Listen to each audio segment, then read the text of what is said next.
But first up, let's talk about that new sweet heavy fusion rifle. The double S, the SS, the SS awesome, the SS maybe.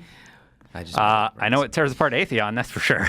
Oh, really? Yeah. I bet So it does. there's some fun videos now circulating of people using the Sleeper Simulant, which is a heavy fusion rifle, in vanilla Destiny, and so it wrecked Atheon. It killed a Gorgon like nobody's business. Yeah. I couldn't believe how fast. But I guess can we start talking about the quest line? Yeah. Yeah, like So- how do you get it? What happens? So you get these random drops of weird fusion rifles or just weird Pieces. purples. Little weapons, yeah. Yeah, the- weapons. They're like the gunsmith. DV-18X. And- yeah. They're these parts. You get 4 of those, you bring them to the gunsmith, and then nothing really happens until Bungie decides to activate the first quest. The first firewall, ironically, is the name of it. And so if you fulfilled those requirements, you go in. It's The gunsmith gives it to you. Oh, no, it just pops on your map. It just pops on your map. You go there, and once you complete that mission, you get a drop. So the coolest part of it to me was that it was another morning where I woke up and there was a surprise waiting in Destiny. Yeah. No one. Actually, I didn't wake up. We were up at 2 a.m. Yeah, still that playing. night actually, and the reset happened, and I was playing with a good friend of the show, Nate, and he says, holy crap, there's a mission here I'd never seen before. What is this? And then I'm like, let's go in. And then he checked Reddit. And he's like, oh my God, this is the lead to the Sleeper Simulant. We go in. How quickly the code was deciphered is incredible to me because, like, basically you get a drop that is it's dip switches. Yeah. Right? There's a top set and a lower set. And how you know how to do it is the knights spawn in a certain order, and there's taken knights and regular knights, and that's the code. Which seems Like, that's cool crazy, in right? hindsight, Yeah. but I think in the moment we were. I just want to put out there that Reddit became obsessed with this gun and the level of crowdsource detective work that went into how this was going to go down compared to what it actually ended up being, to me is kind of a reminder that we really need to start managing expectations. You a feel little like they more. got overhyped. I think everyone got really, So, really crazy about this. But I think but the binary reason- code. yeah. Sorry, just to wrap that. I think it was clever, but I think in can't hindsight, it dangle was that out something there. you wouldn't have just left it like I don't know. I wouldn't have put it together myself. But I'm very happy that's how it went down. So you dangle it out there, then you finished your point. But I don't think they got overhyped. I think it was just this thing that we knew existed because of the Game Informer piece. And they're just like, wait a minute, nobody has this thing yet. How do we get it? What is it? So, like, it gave them a reason to kind of go It's crazy. like, I mean, you it know? is in the collector's edition is a major item. Oh, as yeah, well. and then, like, there's a poster. The poster, the blueprint of it. So, I mean, it is put out there as, like, this is going to be the gun. Yeah, Mm-hmm. They didn't say that, but they sort of did. Yeah, You know? but people got carried away, and I think with the next target weapons, for example, when No Time to Explain, when that starts showing up, which is an exotic version of the Stranger's Rifle, let's just all take a breath, because I found myself getting very worked up about it as well, because every morning I'd open up Reddit and see, oh man, another chain of theories for how we're going to get this thing. I wonder when that's going to pop. But anyway, the mission was clever. It was an area we've been to before, which is Rasputin's sort of core or whatever. Yep. But I like the whole Knights thing. I like the boss fight at the end.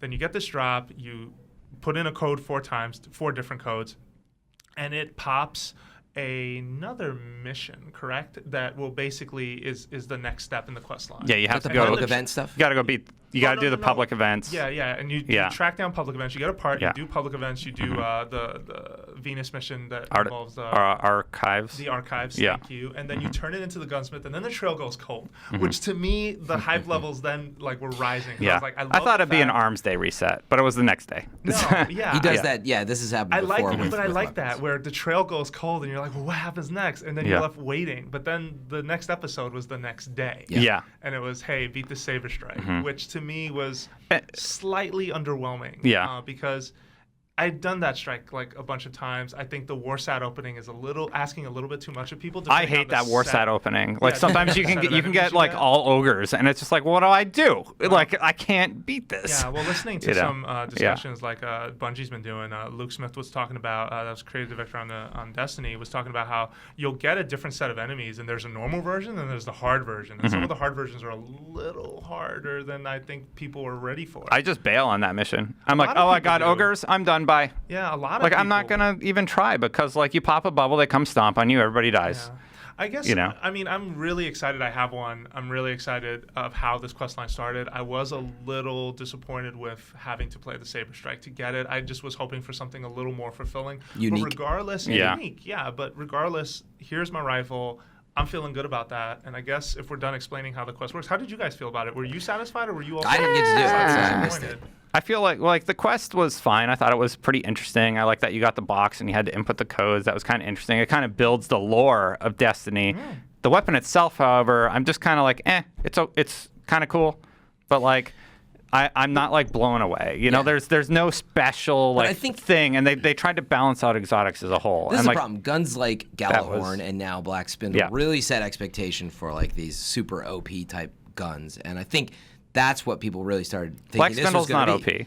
It's not OP, but if you don't have it in the raid, it really hurts. It's really no, you just touch a malice. What do you need it for in the raid? That old gem, like that's super easy to pick up too. Meaning, you have to spend. You can get. Well, seriously, like Destin, you've spent a lot of time questing, and now you have everything. But what I mean by that Fran, is, I'm asking you, what advantage does Black Spindle give you on what part of the raid? Because you can't do crits on Oryx, so not on Oryx, but on every other boss up till then, it's like constant non-reload, super high crit. Yeah. I mean, it really like I know teams that are going in, and they just don't have it, and they're like 299, 300, and they are struggling. But I think I've never had trouble without the Black Well, you're Spindle. especially awesome, but not everybody's as cool as you. Yeah. But my point is, Black Spindle is really powerful. Yeah. All I was saying is it really sets expectations that like it's going to be this magic bullet type thing. Yeah. And if I go back to year one, there's weapons that I really enjoyed, and it was more like in the right situation, I thought they were awesome. Yeah. People actually gave me so much crap for liking Atheon's epilogue, but the reality is I really loved it in Vault of Glass. Like on Oracles, like up close, it was awesome. Yeah. So I do think my point is situationally, I bet you there's some really awesome situations with that gun. And I think so too. And I think it's still too early to drop a verdict on sleeper simulant. I keep wanting to call it stimulant, but that sounds naughty. Put it in the crucible. I apologize. Some people like lose their mind with mispronunciations, but I do want to say that I think the biggest improvement over year one that you just broached very gently, Fran, is that when you were chasing Galahorn, it was always down to the randomness of RNG to give you that weapon. And year two so far has been defined by very achievable exotic weapons that you just have to be at the right place at the right time to do. And so I think they're getting that part of the game really right now. Yeah. And it's getting me excited. Like this was another.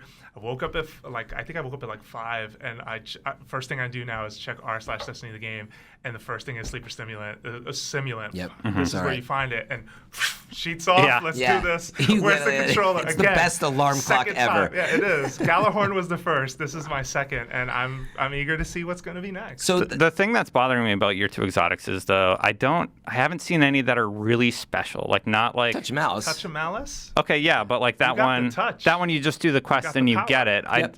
Like there's still not like a story like, oh man, I remember when I farmed those things to get my sword. That's what I but- remember about the sword. So you this know? is what we should talk about. Yeah. Though, okay. So, do we like how these like Black Spindle, Touch of Black Malice, Spindle I really like. And you like how I like how you obtain that weapon. Okay, so explain then.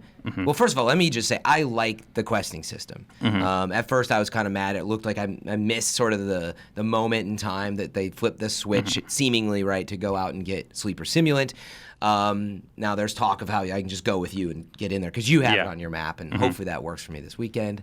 But anyway, otherwise I gotta wait. But the point is, I'm fine. Guess my boss is telling me I'm working this weekend. I've come to grips with this. Is that I like that I know like it's not another Fatebringer moment Yeah. for me. So I actually really like that. But maybe based on that, like, do you like the questing system? And also, you clearly do because you like how Black Spindle happened. So why don't you like how Sleeper Simulant happened? Is Well, it just the payoff, or is So it? Sleeper Simulant had this 'Cause they're cool both thing. quests. Yeah, Sleeper Simulant had this thing where it was kind of building lore, and you had to input these codes, and Rasputin's involved. But then it just turns into like you give it to the gunsmith, and he's like, "Oh, I'm gonna go talk to all the foundries and like get their input." Yeah. And So then it's just like, "Oh, go do that strike you've done a million So times." here's my And yeah. it's just kind of a letdown. It's like, "Oh, I just go do the strike. That's So it." I haven't You know? done it, but my Yeah. guess is if there was an awesome fight at the end and that glorious like pinnacle when you beat everything and it dissolves and it drops, like that's probably what you wanted, right? Yeah, like a little bit more of a. Yeah, it's like the when fireworks at when the you go end. 9-0 in trials and you go to the get the chest. the Mercury. That's awesome.